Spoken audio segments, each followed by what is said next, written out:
say you need your space, then pull me close. વરસાદ આવ્યો છે ને અહીંયા પાછળથી જો તમને દેખાતું હોય ને તો આખું પાણી છે ને વેવની જેમ જાય છે. પવન પણ એટલો છે અને આખું આમ ઝાંખું વાત જવા દો. એટલું મસ્ત વાતાવરણ થઈ ગયું છે ને.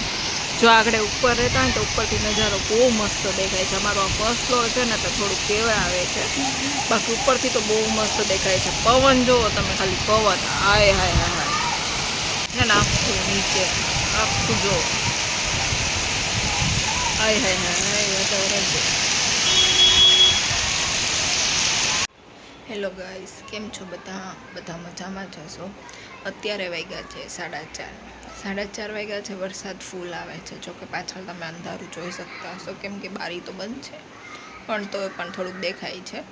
અને અત્યારે મારા ભાઈને ખાવી છે બાફેલી મકાઈ, કેમ કે આવો વરસાદ આવતો હોય અને એને બાફેલી મકાઈ ખાવાનું મન થયું છે.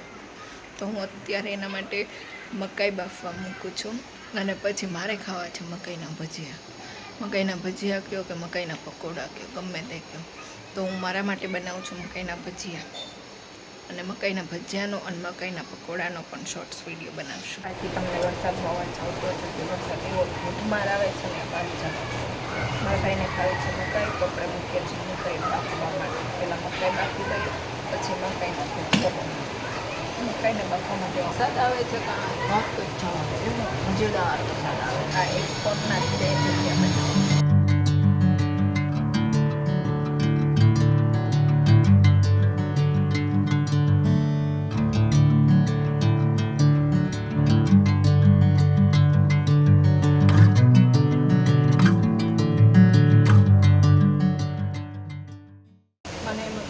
મકાઈના ભજીયા નહીં બને, કેમ કે ખાલી મકાઈ જ છે. નાખવા માટે કાંદાની ભજી અને બહાર આવતો તો ફૂલ વરસાદ. ત્યાં પછી શાકભાજીવાળા ભાઈ શાક વેચવા આવ્યા ને તે કામ થયું. પછી કાંદા છે તો કાંદા તો કોઈ કે લીલા કાંદા છે, સૂકા કાંદા એટલે લીલા તો લીલા આપી આપણે લીલાથી કામ ચલાવી દઈએ. કાંદા તો છે ને, કાંદાનો ટેસ્ટ તો છે ને, એના માટે આપણે કાંદા પણ લઈ લીધા છે ને, આપણે શાક પણ લઈ આવ્યા છીએ. રીંગણા લીધા છે શાકમાં, કારેલા લઈ આવ્યા છે, કોબી લઈ આવ્યા છે, તુરિયા લઈ આવ્યા છે, લીલા કાંદા લીધા, ધાણા લીધા. અને અત્યારે અહીંયા જીરું હાટો મકાઈ બાફવા મકાઈ બફાઈ જવાની છે. અને આપણે ભજીયા માટે, પકોડા માટે કાંદાને એને સુધારી નાખીએ. ભજીયા માટે આપણે મકાઈ તો સુધારી નાખી છે. કાંદા, ધાણા, મરચાં, આદુની પેસ્ટ કરવાની બાકી છે અને કાંદા સુધારવાના બાકી છે. આપણે હવે એ સુધારી નાખીએ. જો મકાઈ સુધારી નાખી છે આપણે, એક જ મકાઈ સુધારી છે ખાલી. હવે અને આપણે મકાઈના ભજીયા બનાવીએ છીએ કોર્નફ્લોર અને રાઈસ ફ્લાવર નાખી અને બેસનનો લોટ નાખે. જેની મકાઈ પણ બફાઈ ગઈ છે. જોતાં તો એવું લાગે છે બફાઈ ગઈ છે, ખબર નહીં, જોઈએ ચેક કરી લઈએ બફાની છે તો નથી. અને આમાં પછી ભજીયા ન ખાવાનું મન થાય તો શું થાય? આમ જો આ નીચે છોકરા જો એવા પાણીમાં રમે છે ને, આમ વાત જવા દે. એ લોકોને રમવાની જો કેટલી મજા આવી. છબ્યા કરીને અને નીચે તે તળાવમાં પાણી ભરાણું હોય એટલે અમારે સામે જે તળાવ છે ને એમાં તો કેટલું પાણી ભરાઈ ગયું છે, વાત જવા દે એટલું. જો વાત જવા દે, ઉપરથી વરસાદ એવો પડે. હવે આપણા પાછા ભજીયા બનાવવા મળીને પર આપણે વરસાદ જોવા રહેશું તો ભજીયા બનાવવાની ગઈ. વરસાદ જોવાની તો મજા જ અલગ. એટલે આપણે પહેલાં ભજીયા બનાવીએ. એના ભજીયા બનાવવા માટે આપણે લીધા છે લીલા કાંદા, મકાઈ, ચાટ મસાલો, ચણાનો લોટ છે, કોર્નફ્લોર છે, મીઠું છે, આદુ મરચાંની પેસ્ટ છે, આદુ મરચાં લસણની પેસ્ટ છે, ધાણા છે, લીંબુનો રસ છે, ચીલી ફ્લેક્સ ને ઓરેગાનો.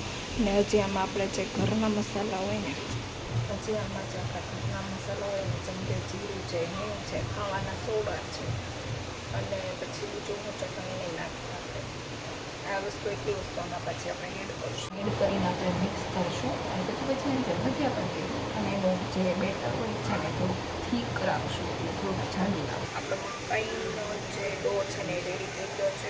તેલ મૂકી દીધું છે. તેલ આવે એટલી વાર છે, એટલે તેલ આવે એટલે ભજીયા પડી દઈએ. આપણે જોઈ ચેક કરી લઈએ કે તેલ આવી ગયું છે કે તેલ હજી નથી આવ્યું. થોડુંક એવું નાખીને છે ને આપણે ચેક કરી લઈએ તેલ આવ્યું છે કે નથી આવ્યું. હજી તેલ નથી આવ્યું. નાખ્યા પછી તરત ઉપર આવી જાય એટલે સમજી જવાનું તેલ આવી ગયું છે. આમાં હજી તેલ નથી આવ્યું એટલે આપણે તેલ થોડુંક આવે ને એની વાત જોઈ કરી છે. આનો ડો જેમાં મેં નાખ્યા છે કાંદા, લસણ, આદુ, મરચી, ધાણા, કોર્નફ્લોર, ચણાનો લોટ, લીંબુ રસ, મીઠું, હળદરનો ફેંક જીરું.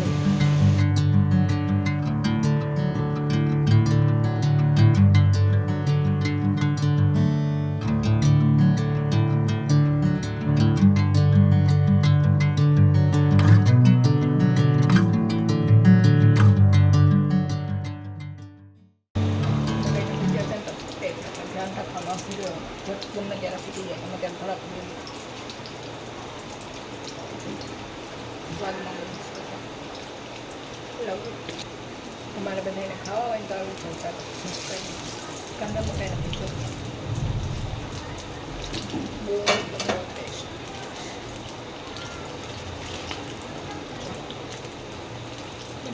આપણે અત્યારે આપણે કુર્તા બનાવીએ પછી પપ્પાની શાક છે ને અત્યારે શું શાક છે વાતાવરણ હોય તો સારી આવે પછી આપણે એના માટે બનાવી દઈશું.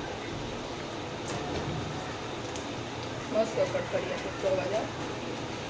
A few moments later. કોણ મારે જેવું છે કે જે કંઈ પણ વસ્તુ ખાવા બેસે લાઈક જમવાનું હોય કે પછી બપોરે લંચ કે ડિનર કરતા હોય કે પછી કંઈ નાસ્તો કરતા હોય સાથે જેઠાલાલ જોવા જોઈએ. મારી એવી ટેવ છે કે હું બપોરે જમવા બેસું ને તો મારા ફોનમાં જેઠાલાલ ચાલુ હોય.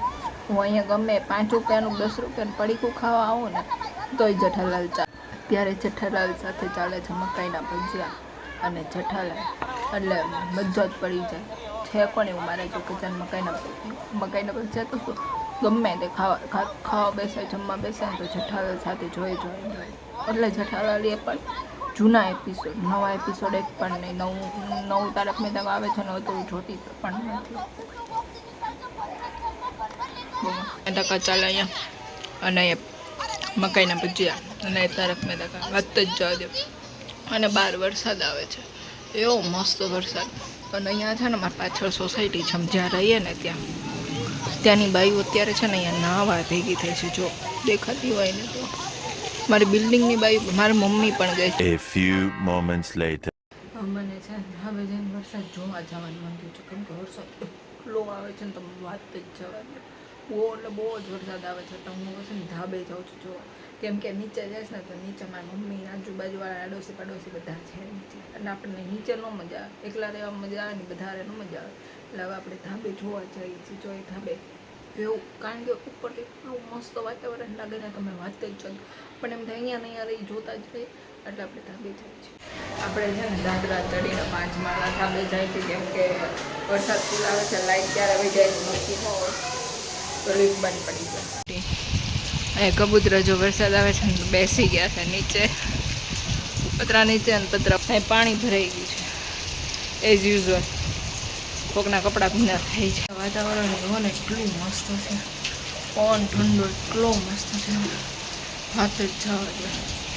જો હું તમને બતાવું પડતું આપણને પલળવાની ઈચ્છા તો છે નહીં તો પણ પછી કાંઈ નક્કી ન કહેવાય. જઈએ ને તો પલળાઈ જાય એવું જ છે. પવનના લીધે વરસાદની વાત છટાવે છે મોઢા ઉપર. 5 માળના દાદરા ચડીને આવીને ત્યાં હસી ગઈ. બહુ રંધાવતું છે ને વાત છે દૂર સુધી કાંઈ નથી. અને અહીંયા તો પાણી જો કેટલું ભરાઈ ગયું છે. પાણી ભરાવાની લિમિટ જ નથી. જો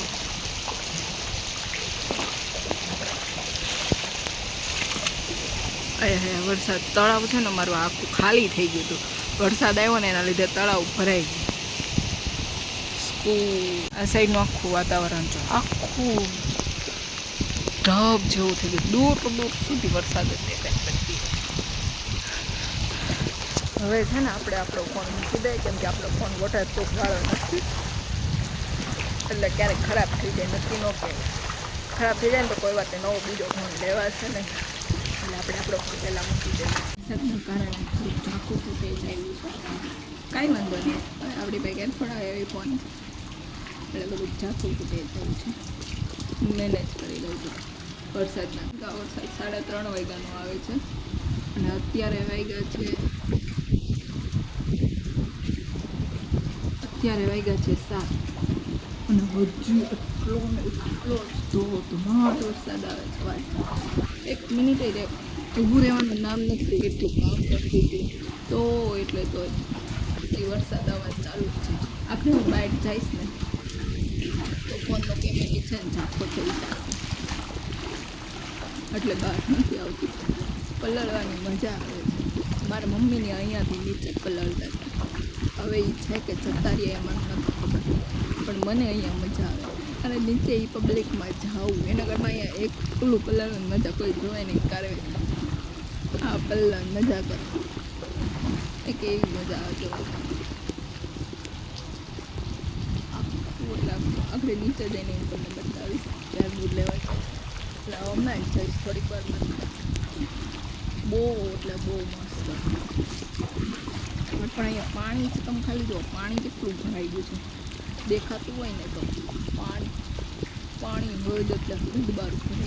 વાળ પણ મારા મૂકી ગયા છે.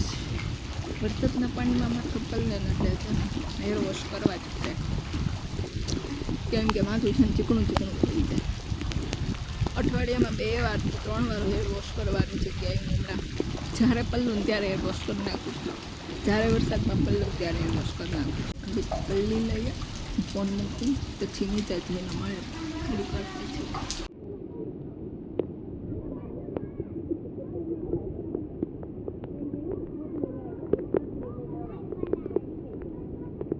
વરસાદમાં દૂર દૂર સુધી કોઈ નથી, એક ગાડી નથી જતી. એવા વરસાદમાં હું અહીંયા છું, અહીંયા કોઈ નથી, અહીં ખાલી નવા વરસાદમાં હું અહીંયા નીચે